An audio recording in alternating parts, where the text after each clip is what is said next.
so much. It is such a pleasure to be here.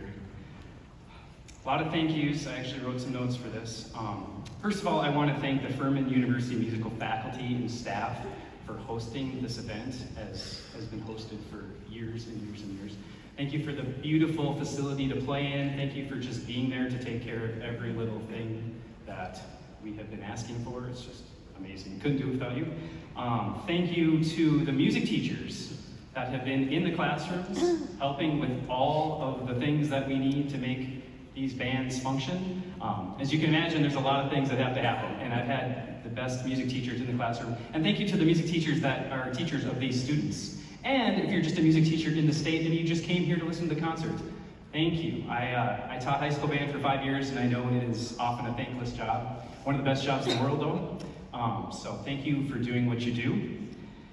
And thank you to the parents, family, friends. It takes a village to make this happen. So thank you. I also am a band parent now, so I know what that looks like on that side. It's a lot of work. It's a lot of work, so thank you for being here. And thank you to Paul Guzowitz, the All-State Chair. Literally anything I needed. I could text Paul, email Paul. He waited very patiently for the music to arrive so he could hand it out to the students. So, I mean, he did a phenomenal job. It was out of this world. And I definitely want to say thank you to Mr. Chuck Dean, president of SCBDA.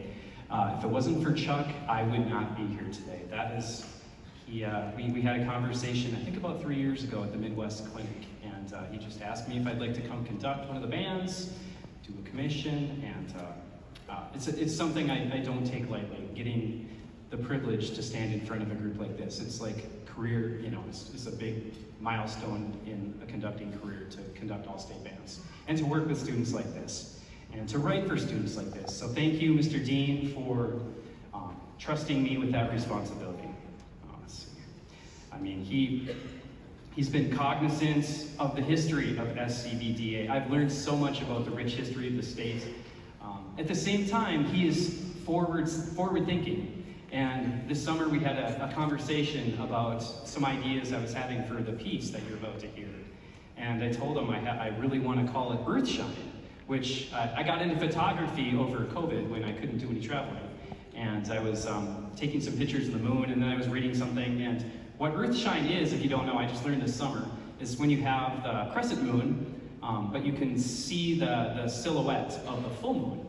And I thought, well, that's just kind of a beautiful. Words do things for me musically, and I thought that's a beautiful word. That could be a beautiful title, and started thinking of all these things.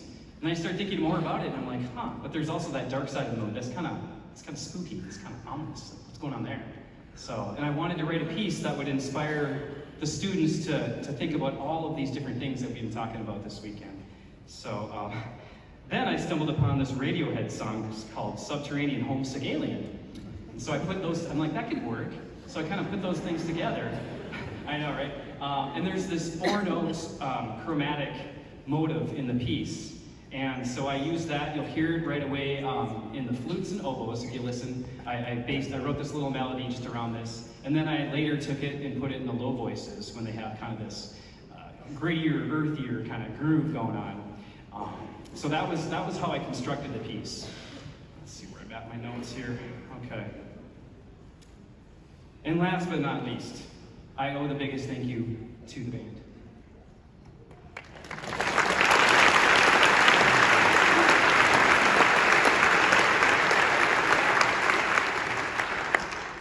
I'll keep it brief because I'll probably lose it they have been wonderful this weekend. Everything I've asked, I mean, I've treated them like a college wind ensemble, and then I forget. It's like, how old are you guys again? Oh, you were 12.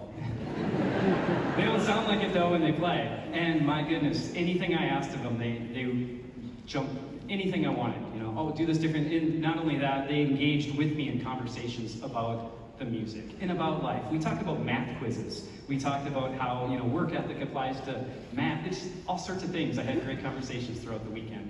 So I told them they could come back and be my band, my personal band. So every time I write a piece, I could just test it with them.